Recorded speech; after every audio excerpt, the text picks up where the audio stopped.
मैं सुनाने जा रहा हूं। देखा आज के परिवेश को देखते हुए हकीकत यह कि अब रामायण महाभारत कपोल कहानी तो बहुत सुना सुना लोग उब गए। ये सब पहले जनरेशन में रहा जब लोग पढ़े लिखे ना रहे। ये जवन बताई दे वह मान के आपन चलत रहे। लेकिन का करबा भाई गावे परत हम गाए कोनो अगला कवैया गाय दे तो हुक्म कहे नहीं कि एकर जवाब न देबा त कहेगा कुछ हो भी नहीं कर। लेकिन हकीकत बताए ना भैया भाई कि मेहरारू से लड़कियां पैदा हुई। का जरूरत ससुर के केहू के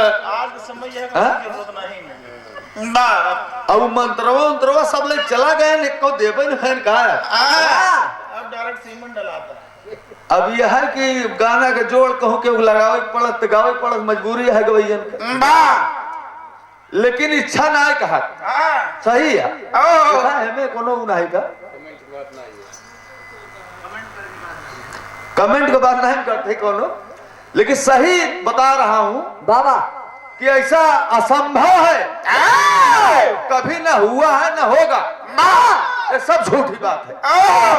एक हम चैलेंज के साथ कहता ही नहीं तो चैलेंज हो मेहरारू से लड़कियां पैदा कराई दे हम मान ले। तो ऐसे गीते गाने से समाज में क्या मतलब निकलेगा। एक बिरहा का अलग छवि है। आज तो उतना गावा जितना जाना जवन ना जाना होगा हमें कोनो नहीं का देखे। एक गीत अब समय हो गई बा हम वीर रस का गीत वीर रस बहुत सुने आप सब। वीर रस का मतलब ही ना है कि बहुत ज्यादा उछले कूदे तो है वीर रस है। वीर रस का वीरता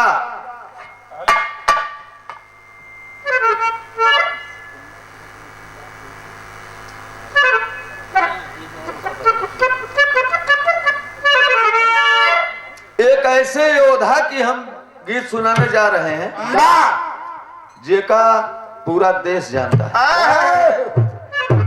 बहुत से लड़वैया रहे हम गई थी राणा प्रताप वो अपने राज्य के लिए मरे। अरे देश के लिए नहीं मरे।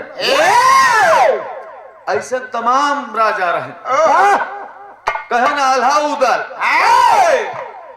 भी है करम मर गए परिवार खानदान में अपने राजा परिवार के लिए मरे नहीं। लेकिन जो देश के लिए मरा मैं ऐसे वीर की गाथा गाने जा रहा हूं। भूमिका में कहना है मास्टर साहब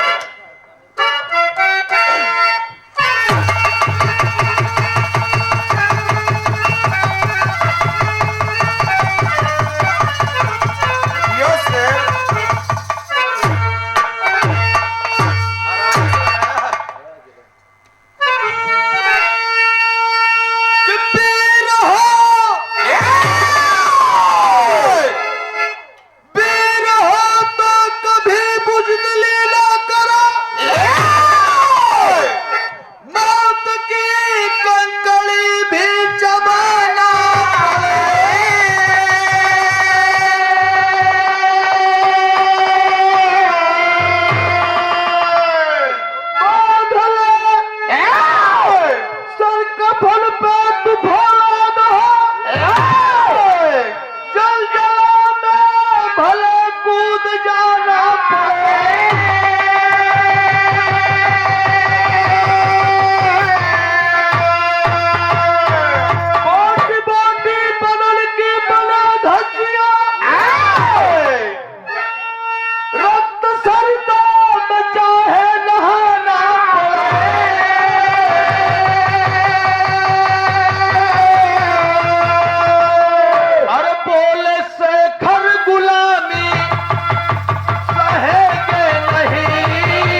गुलामी की जंजीरों से जकड़ी हुई करा रही थी। हमारे देश के नौजवान नारा दिए, यह देश हमारा है, यहाँ रहने का पूरी तरह से अधिकार हमें है। बल्कि बेटी पे चढ़ते गए, मरते गए। इसी क्रम में कहानी आती है आजाद बाबू की।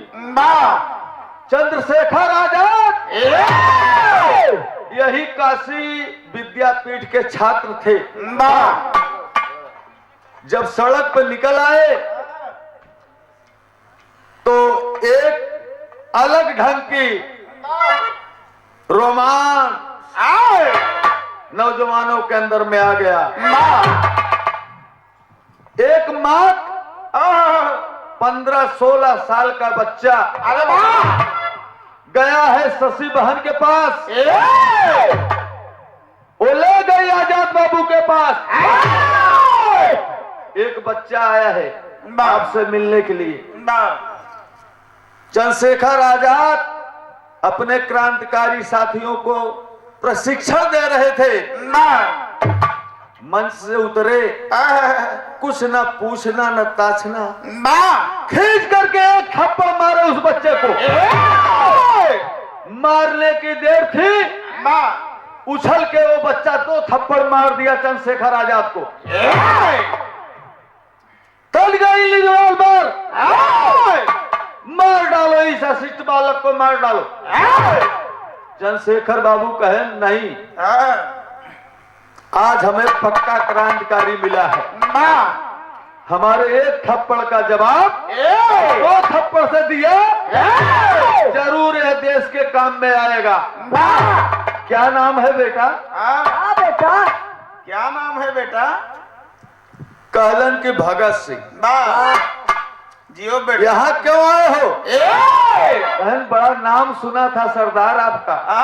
इसी पर आए। आपके सानिध्य में रहकर मैं देश की सेवा करना चाहता हूँ। कहन कसम खाना पड़ेगा। कहन खाऊंगा। हथेली पे मिसाल जला करके भगत सिंह के चंद्रशेखर आजाद कसम खिलाए। चमड़ी सिलबुले लगी, जरा से सी नहीं किया, वाक्य को पूरा किया। लेकिन जब चला एक नई रवानी आई देश में। एक ठीक तर्ज लगल मास्टर साहब।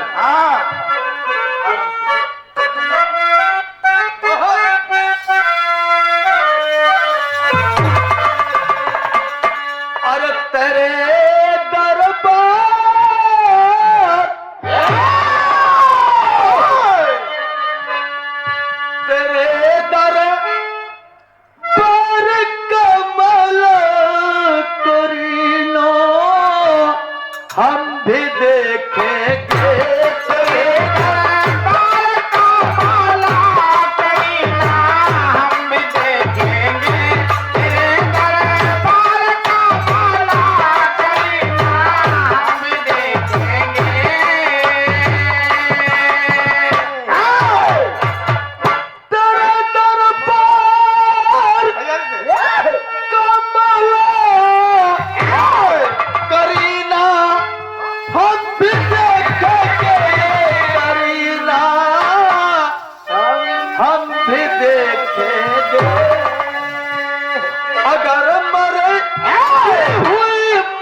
छोड़े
कहना बा नजम के लाइन में कहना मास्टर साहब,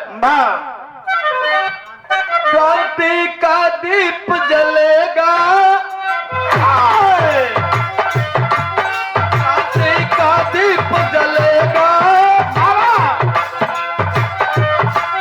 बुखार बनेगा चोला, गाएंगे गीत वतन की, घोड़ा पिस्टल का बोला, चिढ़ कर अंग्रेजी सत्ता, छापा लागे बलवाने, कर्रे कर्रे गोरों ने, आशा देते परवाने, पल भर सुराग न होती, सहारे ऐसे ठाओं में, दाढ़ी जासूस पिसा के, पूरे कस्बा गाँव में, तब तक तेरा गोरों को हे मार चुके रंगे, दुश्मन थे पीछा करते, न धीरज छोड़े जंगी। ए बाबू, धीरे धीरे समय आ गई। कौन समय आ गई मास्टर? विदेशिया में कहना बा, कहानी आगे बढ़ल, और समय आ गई कि 27 फरवरी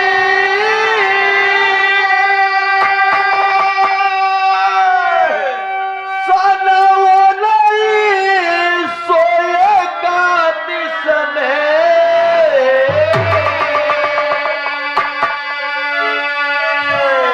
एलिफेंट पार्क का इलाहाबाद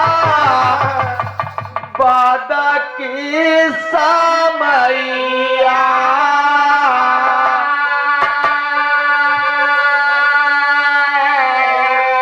शुक्रवार दिन 9/5 के समैया, अरे अइले सुखदेव साथे, शेखर क्रांति करिया,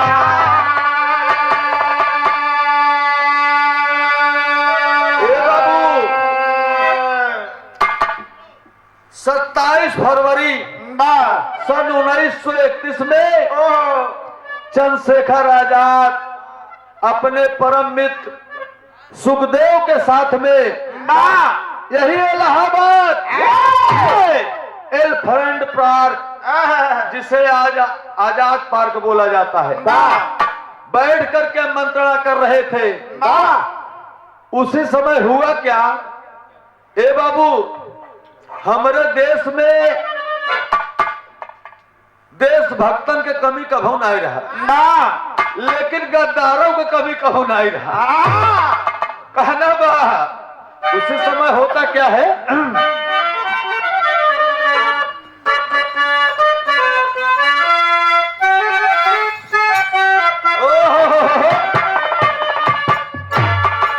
बस वह गीत का लाइन बा कि तुझे भूलना जो चाहा,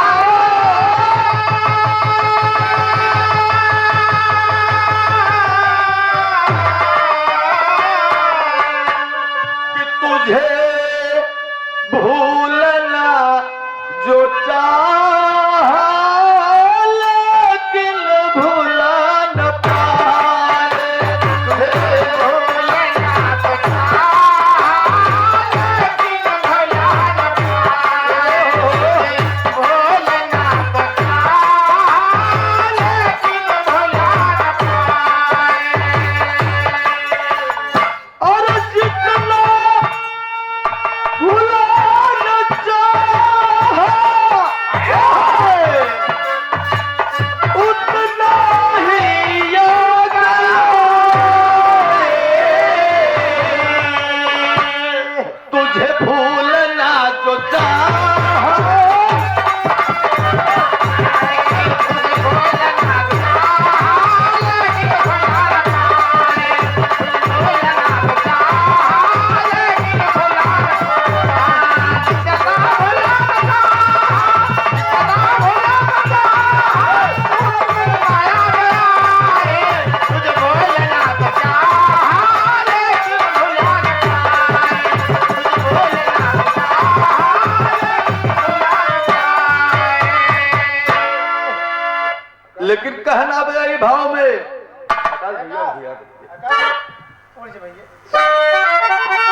अरे ताहे दिल की करते बातें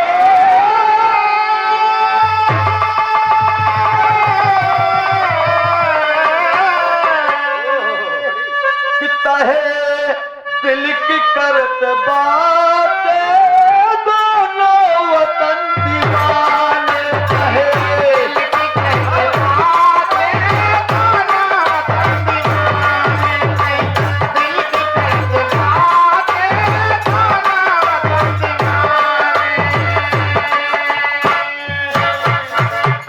अरे किसकी कजा कहा है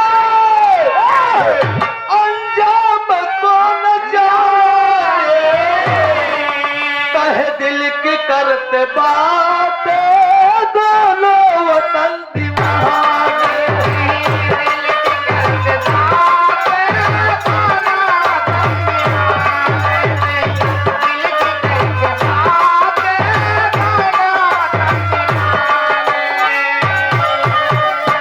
हे बाबू एलिफेंट पार्क में चंद्रशेखर आजाद और सुखदेव दोनों मित्र बैठ करके मंत्रणा कर रहे थे। इसी समय का भाव है कि वीर भाग्य की मुखबीरी वीरभद्र तिवारी, ये मैं नहीं कहता, भारत का इतिहास बताता है कि वीरभद्र की मुखबीरी अंग्रेज जाके क्या बजाते हो यार, काहे बजावत है हम का बोलो कहीं गावत है का। वीरभद्र की मुखबीरी अंग्रेज आके घेरी। वीरभद्र तिवारी जाके नाट बाबर से कहा कि सरकार वर्षों से जिसकी आपकी खोज है चंद्रशेखर आजाद और सुखदेव जी दोनों एलिफेंट पार्क में बैठ करके मंत्रणा कर रहे हैं। लगता है कोई बहुत बड़ा घटना घटने वाली है आपके प्रति। आ गए अंग्रेज। चंद्रशेखर आजाद की निगाह पड़ जाती है कि फिरंगियों की टोली आ गई। कहले सुखदेव जी पीछे की तरफ से तुम निकल जाओ। कहे क्या हुआ सरदार? कहे अरे भैया देख लो फिरंगियों की टोली आ गई। कहे ना आप क्या करोगे? कहे पागलों की तरह बात मत करो, हम दोनों मारे जाएंगे, निकल जाओ तुम। अब तक मैं अंग्रेज का सामना करता हूं। 50 अंग्रेजों का सामना चंद्रशेखर आजाद एक पेड़ के आड़ से करते रहे। जब लास्ट में एक गोली बची, जान गए इन कायरों की गोली से मरने के बजाय अपनी ही गोली क्यों काम न ले लूं। किया क्या? और पिस्टल सटा के डाला, शहीद होते देखा, पिस्टल सटा के डाले, कहे दिल की करते बात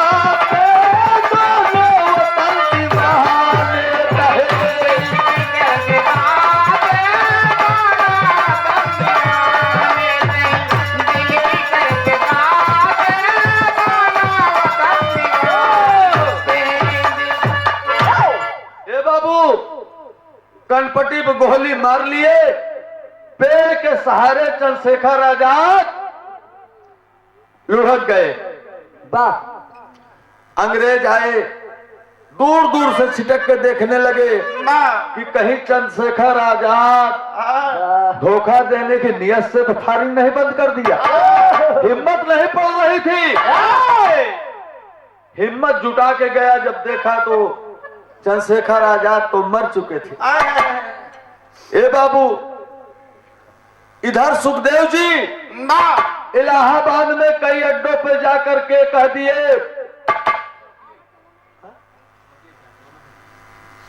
आदरणीय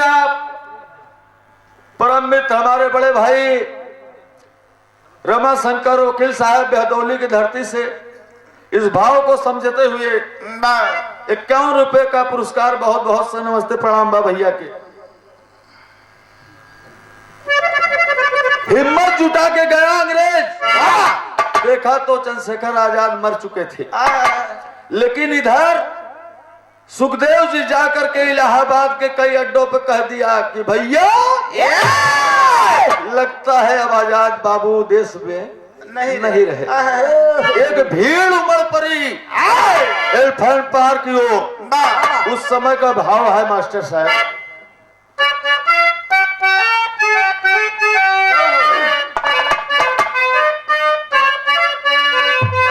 वह गीतिया बा कि नहीं कि रे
लाश गायब थी आजाद बाबू की।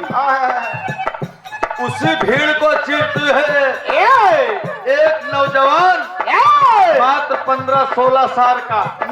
कौन था वो? रहले जल सबंदा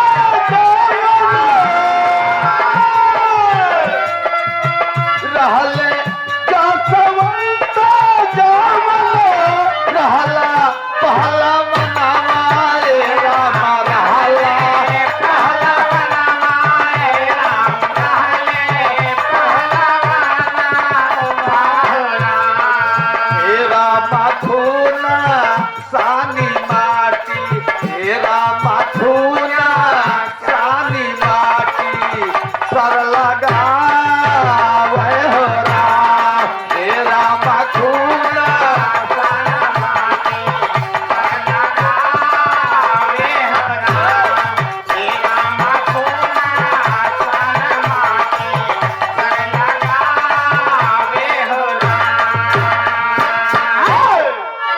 जसवंत यादव 15-16 साल का उम्र का था, पहलवान किस्म का। अरे वाह!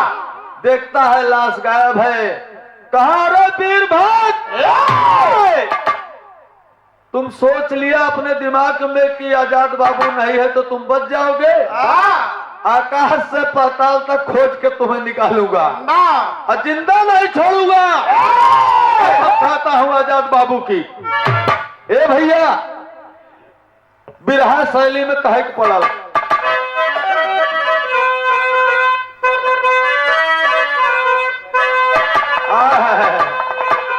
अरे कमीना बच के जाएगा कहाँ?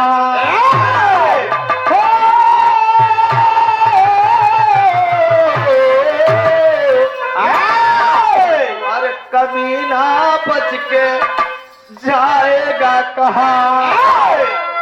अगर जा शेर यजूदा फाड़ के छोड़ सीना, अरे सीना यही हो गर्जा शेर यदू का फार के छोड़ब सीधा कमीना बच के जाएगा। ए भैया कहना बा, एक लाइन तर्ज लगा।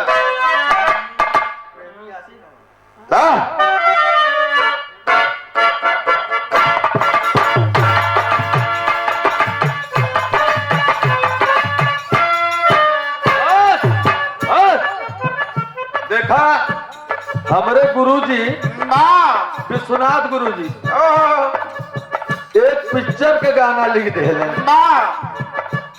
हमका के गावे के कमावत पिक्चर उच्चर गाना, लेकिन अब बिरहा में लिख पड़ल बा तो का गावे के पड़ी।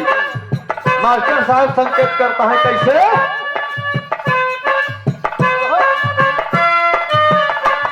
अरे प्रेमी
हमारे परम मित्र हमारे भाई राजू यादव हमारे बिरहा गायकी में हमार पुनर्जन्म करावे वाला नहीं है। बाकी हम बिरहा उरहा बंद कर दे रहे। भैया की तरफ से 101 रुपए का पुरस्कार बेदौल की धरती से नमस्ते प्रणाम बा भैया के। तो कहना बा मास्टर साहब,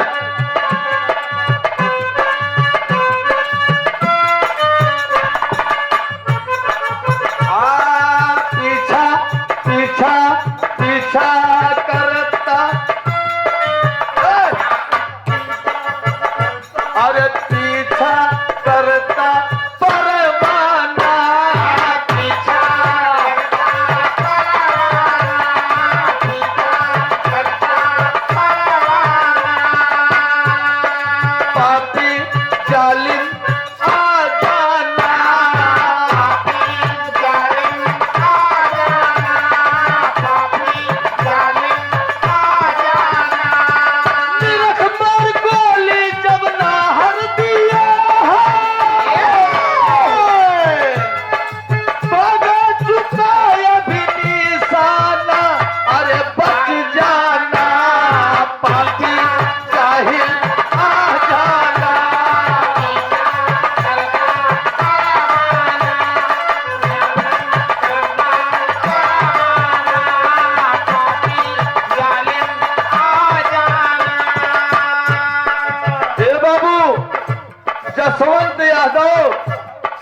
वीरभद्र तिवारी का पीछा किया हे मास्टर, लेकिन भीड़ का लाभ उठा करके वो बच गया।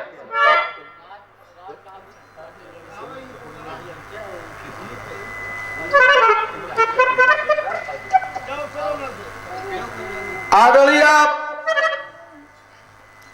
परम श्रद्धेय दुल्हा के चाचा माननीय श्री राज बहादुर यादव, साथ ही साथ हमारे बड़े अजीज मित्र हमारे रमाशंकर यादव एडवोकेट साहब,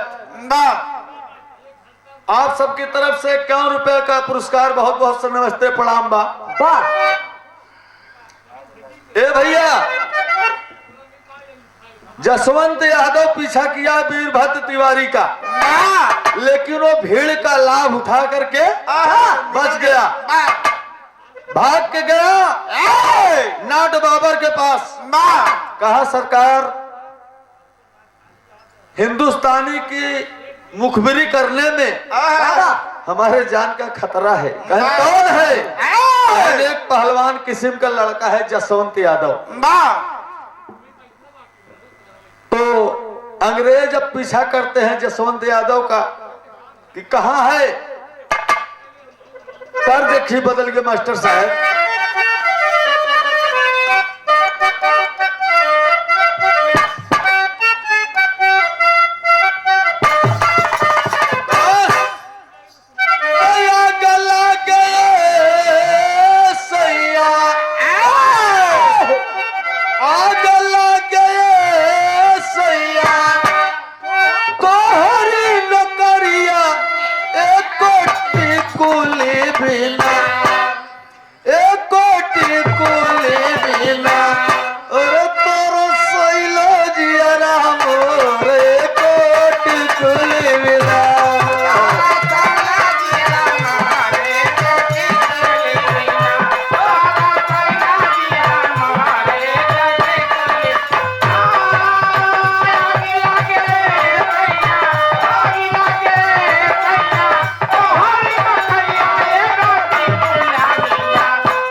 जसवंत यादव अपन जान बचा के भागत बा।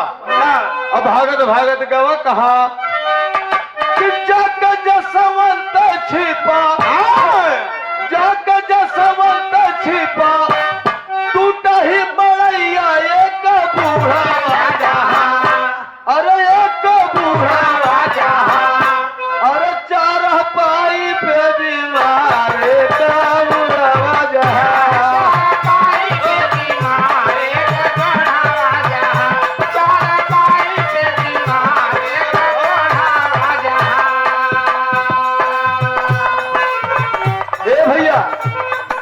जसवंत यादव एक मड़ाही में घुस गया और मड़ाही में 80 साल के एक बुढ़वा बीमारी के हालत में चारपाई पे लेटा था। देखले कि कौनो आदमी हमारे मड़ाही में घुस गए। कहा के है भैया, बिना पूछले तछले हमारे मड़ाही में घुस गया। जसवंत कहे दादा जरा धीरे धीरे बोला, वरना अंग्रेज आ जाई है। कहन क्रांतिकारी है का बेटा? कहन हाँ दादा, हम आजाद बाबू का शिष्य है। बुढ़ऊ उठ के खड़ा हो गए। कहन बेटा, हम आजाद बाबू का परम मित्र ही। महीना 2 महीना पे आवेलन, अपने हाथे से बना के खियाईला, बड़ा आत्मा का संतुष्टि मिलेला। लेकिन आजकल तो औते ही नहीं। कहन हे दादा कुछ सुनला नहीं कहा? कहन कोनो नई बात है का बचवा? कहन हाँ। तब पूछले पे नाहर तब भेदवा बतावले, अब भैया चंद्र से कर मोर शहीद होई गईले, भैया चंद्र से कर मोर शहीद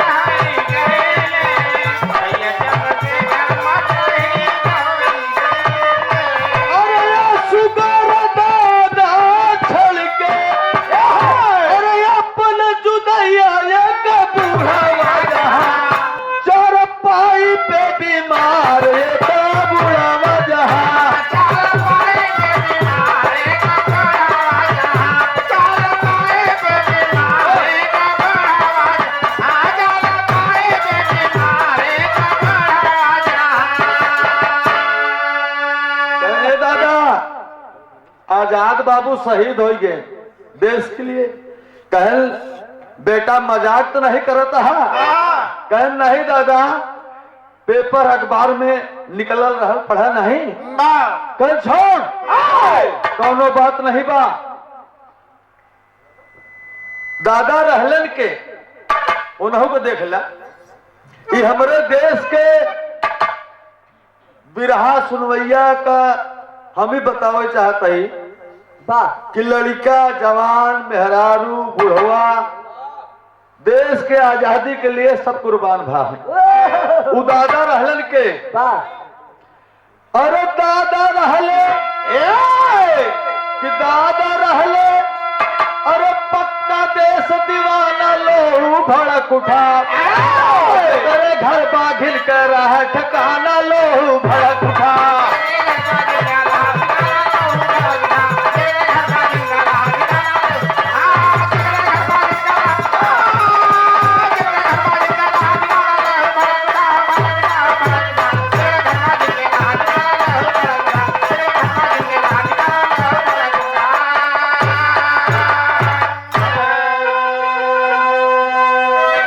तब तक भरे में अंग्रेज आ गए बुढ़ऊ के झोपड़ी के सामने।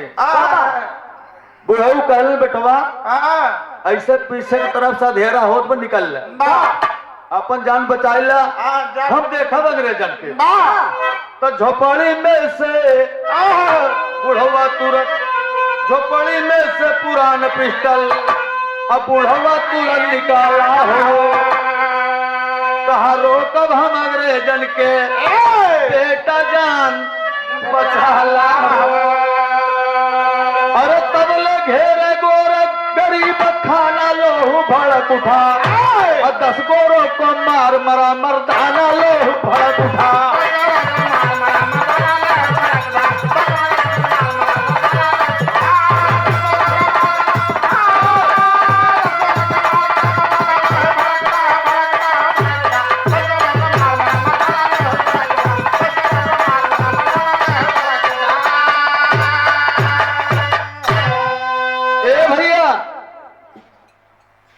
पीछे से जसवंत यादव निकल गया और तब तक जवान हाय अंग्रेज आ गए। वो बुढ़वा पुरान मुरचहिया पिस्टल निकाले से अपन अंग्रेजन के सामना करे, लेकिन जवाब में इतना गोली चला दी अंग्रेज कि हमारे देश का 80 साल का बुढ़वा देखते ही देखते शहीद हो गया। लेकिन अब जसवंत भाग के गया कहा, ओकरे दिमाग में आए कि हमारे एक मित्र है मुरारी, वो बनिया का लड़का रहा। मुरारी के घर का है ना अपन हम आज समय बिताई ली, हमारे साथे पढ़ेला लड़ेला, हम वही के घर का है ना रुक जाई। भाग के गया मुरारी के घर पर। ए बाबू, मुरारी घर पर नहीं था, होकर माई रह। कह माई हमके बचा ला। कहे अरे जसवंत पागल है, तो तोड़ घर है, चलो अंदर घर के कर लेती है। मुरारी की माँ कहा जसवंत आजकल तोरे पे बड़ा हवा में बेटा। हाँ माई हमारे पीछे अंग्रेज पड़ा है। कहे लेकर मतलब तो खाइबे न हो कुछ करे हो बे। कहे 3 दिन से दौरे पे चलता है। कहे अच्छा बैठ बैठ, जल्दी से झटका में कुछ बना के हम लिया आवत। मुरारी के माई गईलिन कुछ खिचड़ी उचड़ी अपन बेचारी जल्दी से बना के ले आईलिन। और जैसे ही जसवंत एक कवर खाया था वैसे मुरारी आई। और जब जसवंत के देखले तो ओकर चेहरा खुश हो गया। कहा ए माई ओका खाए दे। कर कोनो जरूरी काम बका बेटा? कस हाँ माई जरूरी। और जब माई औलिन कह माई अब हमार दिन बदले वाला।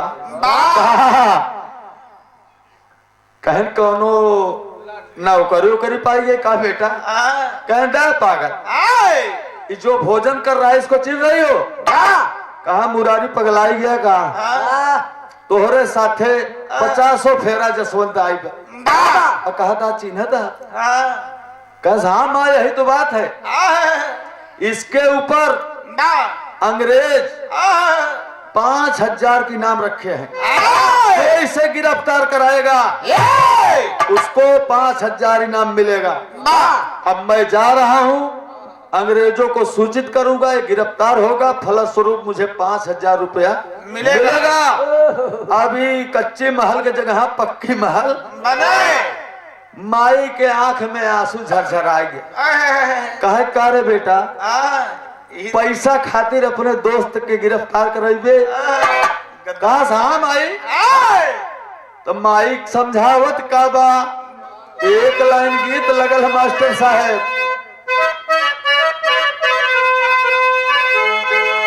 वह गीत बाकी पाताराई राम जी के और पातरकारी राम पाताराई राम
अपने बेटवा के कहत का बाकी बाराजी मतारी जानी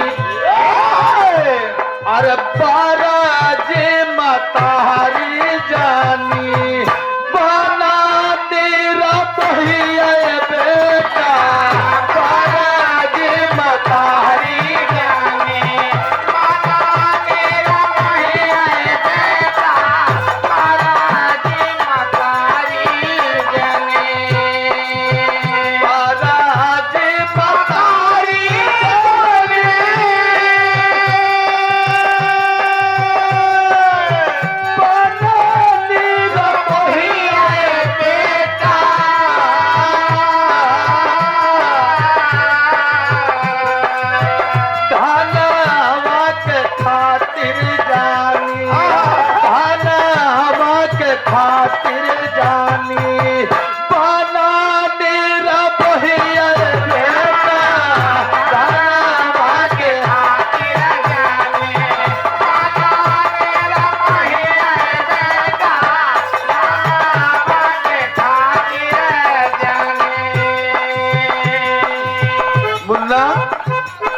पैसा कौड़ी खातिर अपने दोस्त के गिरफ्तार करेबे रे? कहा हाँ माँ। कह सुन कि स्वर्गवास बढ़ के मात्र भूमि कहला स्वर्गवास बढ़ के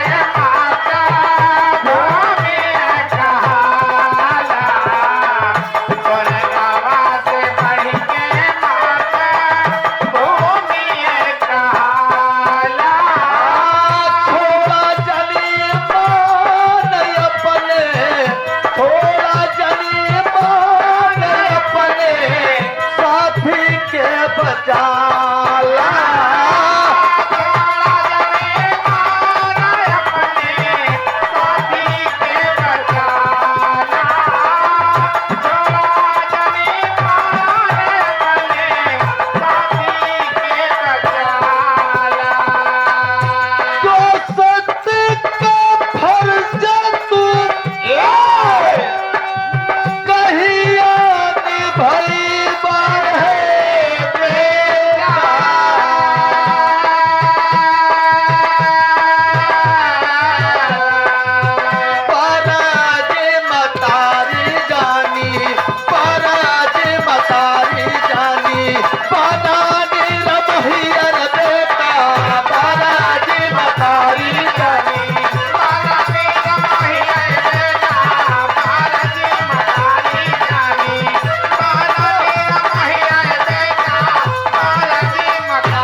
कहा मुन्ना मान जा।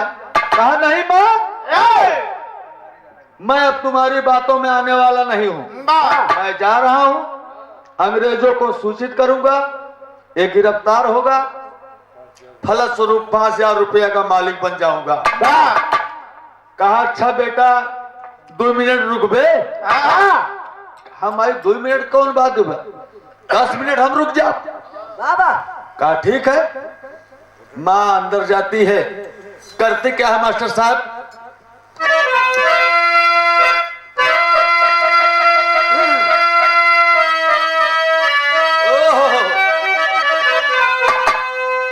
अरे मानना ए भैया मानना, अरे मना कर जब हारी जननी, अरे तब होकली बेटवा के अपने कटारी जनानी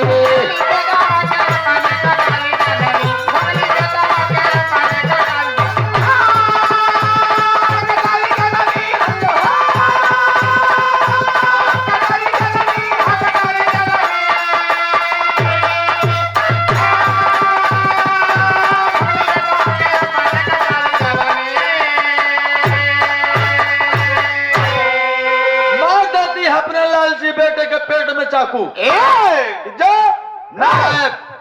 तुम्हें इस धरती पर जिंदा रहने का कोई अधिकार नहीं है, लेकिन माई तो माई होली तो ममता, लेकिन सुध की ममता माँ के दिल में फफैली। अब हैया चल ओढ़ आचल फाड़ बेटा हवा के लाश पे ओढ़ा वाली।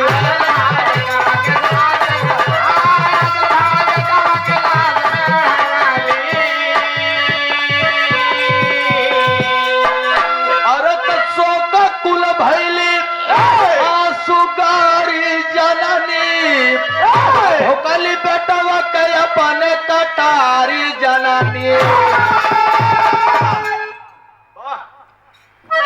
ए बाबू माई तो माई होली, अपने बेटवा के लाश पे आंचल फाड़ के ओढ़ौली। कहन चल पैदा कहले के नाते तोर हम कफन दफन कह दी। जब महतारी अपने बेटवा के लाश के लेके चल तब का भइल मास्टर साहब, तब पूछ गोरे बुढ़िया से कई के गिरफ्तार हो, काहे भोकलू बेटावा के अपने कटार हो।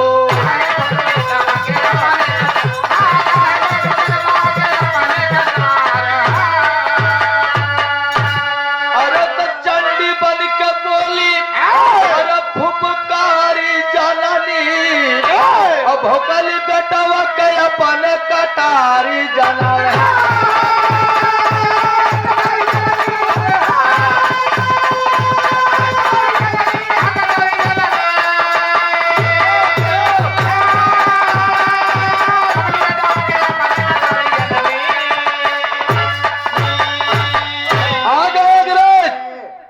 कहा है औरत, कैसी औरत है तू, कैसी माँ है जो अपने बेटे के पेट में कटारी भोग दिया। कहा है बेटवा ना जाति भी हमारे अगर हो तो देश दो ही अवनहु के हलाल करिद बन के विद्रोही उनहु के हलाल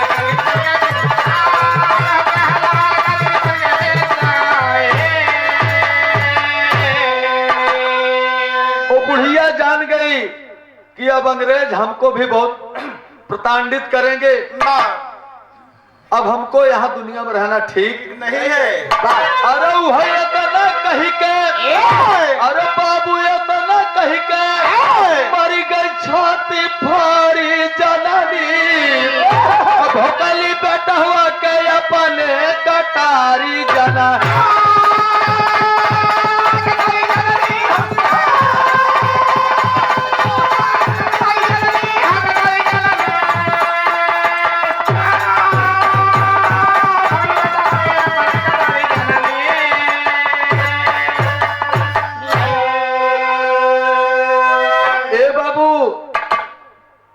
बुढ़िया का पूरा परिवार तहस का नहस हो गया, लेकिन उस जसवंत यादव देशभक्त के ऊपर आंच आने नहीं दिया। यहीं से हमारी कहानी का विराम होता है। कहना बाप कि गुरु बिहारी गुरु रमन, गुरु बिहारी गुरु रमन, अब बचा वतन का राही, भरत भोला भोला मास्टर सिया राम सराही हो।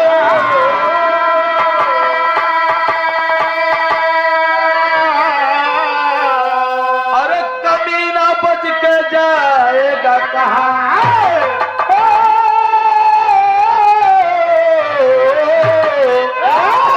अरे कमीना बच के जाएगा कहाँ। अरे तो जय सिंह विश्वनाथ आजाद वतन में जीना, कमीना बच के जाएगा कहाँ।